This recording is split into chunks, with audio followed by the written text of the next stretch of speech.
Welcome to Kota Pravalika kitchens. ఈరోజు కమ్మగా కొబ్బరి పాలు అన్నం చేసేస్తున్నాం. కొబ్బరి రైస్ అని కూడా అనొచ్చు.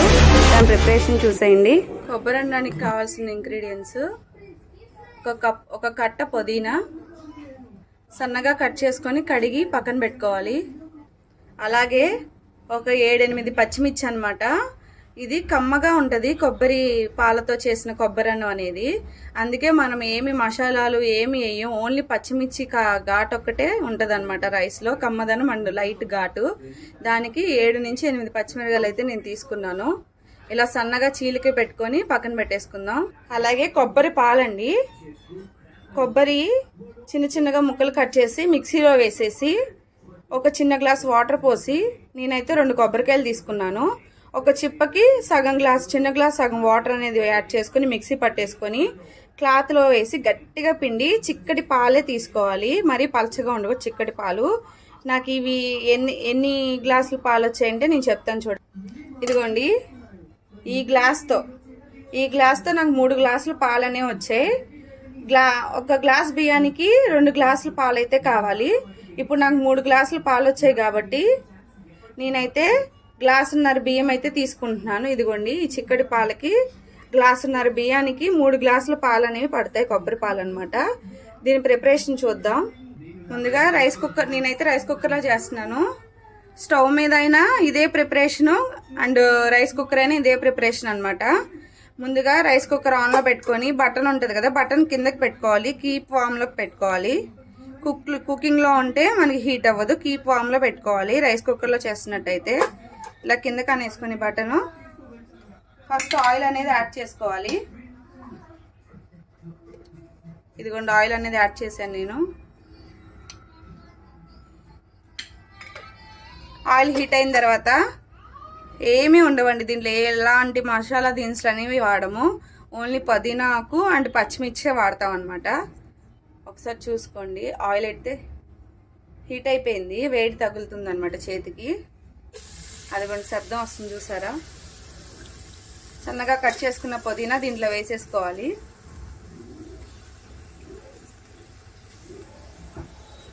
ఇలా వేసేసుకొని పచ్చిమిర్చి కూడా యాడ్ చేసుకుందాం.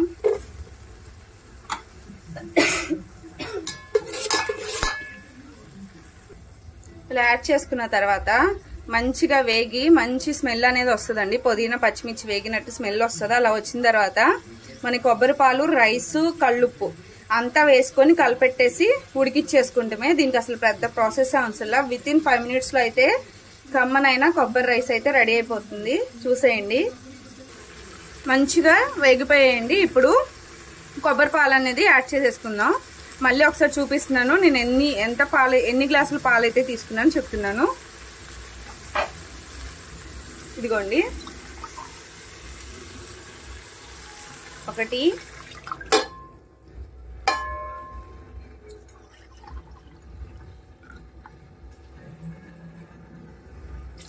2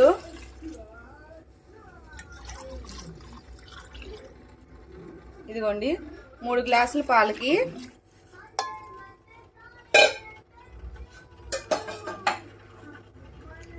కడిగి పెట్టుకున్న నార్మల్ రైసే గ్లాసున్నర, 3 గ్లాసులు కొబ్బరి పాలకి గ్లాసున్నర రైస్ అయితే నేను యాడ్ చేసేస్తున్నాను. చూడండి, కడిగి పక్కన పెట్టుకున్నాను రైస్. ఏమి నానబెట్టే అవసరం లేదు. బాస్మతి రైస్ కూడా అవసరం, నార్మల్ రైస్తోనే చక్కగా చేసేసుకోవచ్చు కమ్మటి కొబ్బరి రైస్. చక్కగా పిల్లలైనా ఎవరైనా ఇష్టంగా తినేస్తారనమాట. చాలా కమ్మగా ఉంటుంది అండ్ మంచి హెల్దీ అనమాట. కొబ్బరి పాలతో చేస్తున్నాం కాబట్టి ఎటువంటి మసాలాలు ఏమీ లేకుండా నీట్గా చక్కగా ఇష్టంగా తినేస్తారు పిల్లలైనా పెద్దవాళ్ళైనా. కాకపోతే దీంట్లో కర్రీ మటుకి నేనైతే ఎగ్ మసాలా కర్రీ అనేది నేను ప్రిపేర్ చేస్తాను.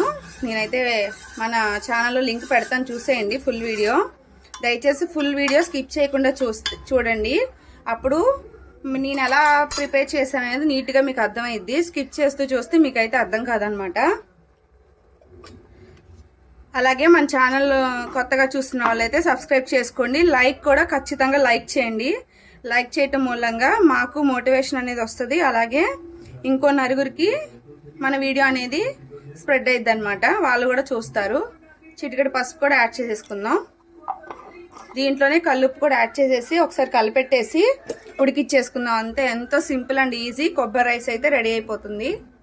నేనైతే రాక్ సాల్ట్ యాడ్ చేసేస్తున్నాను. ఇప్పుడే చెక్ చేసేసుకోండి సాల్ట్ సరిపోయిందో లేదని, తర్వాత చెక్ చేసుకుంటానికి అవ్వదన్నమాట. ఎందుకంటే ఇది మొత్తం ప్రాసెస్ అంతా ఒకసారి చేసుకోవాలి. బిర్యానీ లాగా మధ్య మధ్యలో వేయటానికి ఉండదు ఏది కూడా. ఇలాగ ఒకసారి కలిపెట్టేసుకొని లాస్ట్కి ఏమైనా యాడ్ చేస్తే మనం బటర్ కానీ నెయ్యి కానీ యాడ్ చేసుకుంటాం, అంతకుమించి దీంట్లో యాడ్ చేయడానికి ఏమీ లేదు. చూడండి ఎంత కలర్ఫుల్గా భలే వైట్గా అండ్ గ్రీన్గా భలే ఉంది కదా చూస్తాను కలర్. ఒకసారి సాల్ట్ చెక్ చేసేసుకుందాం. సాల్ట్ అయితే సరిపోయిందండి. అంతే, కీప్ వామ్లో పెట్టేసుకొని మంచిగా కుక్ చేసేసుకోవాలి. ఇది కుక్ అయిన తర్వాత మీకు ఎలా వచ్చిందనేది నేను చూపిస్తాను. ఇదిగోండి క్లాత్లో వేసి గట్టిగా పిండాను కదా, ఇదిగోండి కొబ్బరి పొట్టు అనేది ఇలా వచ్చింది నాకు. పాలన్నీ తీసేస్తే ఇలాగ వచ్చేసింది నాకు. చూడండి ఇంత గట్టిగా మనం అయితే ప్రెస్ చేసుకుని పాలు అనేవి తీసుకోవాలి. ఇంక ఇది దేనికి యూజ్ అవ్వదు. లేదంటే ఇన్కేస్ మనం వాడుకోవాలంటే దీన్ని డ్రై పౌడర్లా చేసేసి కర్రీస్ మీద చల్లుకోవాలంటే చల్లుకోవచ్చు. దీంట్లో అయితే ఏ సారం లేదు కాబట్టి వేస్ట్ నాకు తెలిసి. మరి మీరు ఏమైనా యూజ్ చేస్తారంటే మీరు ఎలా యూజ్ చేస్తారో కామెంట్ సెక్షన్లో కామెంట్ చేయండి. చూడండి ఎంత చక్కగా కుక్ అయిపోతుందో. ఒకసారి లైట్గా కలుపుకోండి అంతే. కలుపుకొని మూత పెట్టేసుకోండి. ఇంకా దీన్ని అసలు ఏం కదిలించొద్దు, మంచిగా కుక్ అయిపోద్ది. గ్యాస్ పై మీదైనా ఇదే సేమ్ ప్రాసెస్ అనమాట, రైస్ కుక్కర్లో అయినా ఇదే ప్రాసెస్. అన్నీ ఒకసారి కలిపెట్టేసుకొని ఉడికిచ్చేసుకుంటే చాలు, ఇంకేం అవసరం లేదు. కరెక్ట్గా కొలతలతో మనం ఒక్కసారి పాలు అండ్ రైస్ తీసేసుకున్నామంటే ఇంకా అసలు దీనికి ఏమీ అవసరం లేదన్నమాట. విత్ ఇన్ 5 minutesలో ఎవరైనా ఈజీగా స్టూడెంట్సే కానీ లేదంటే హాస్టల్స్లో ఉన్న వాళ్ళే కానీ ఎవరైనా బ్యాచిలర్సే కానీ ఎవరైనా ఈజీగా ప్రిపేర్ చేసేసుకోవచ్చు అనమాట కొబ్బరి అన్నం అనేది. ఇదైతే కుక్ అయిన తర్వాత పూర్తిగా కుక్ అయిన తర్వాత నాకు ఎలా వచ్చిందో రైస్ అనేది నేను చూపించేస్తాను, చూసేయండి. ఇలా మూత పెట్టేసి ఉడికిచ్చేసుకుంటున్నాను.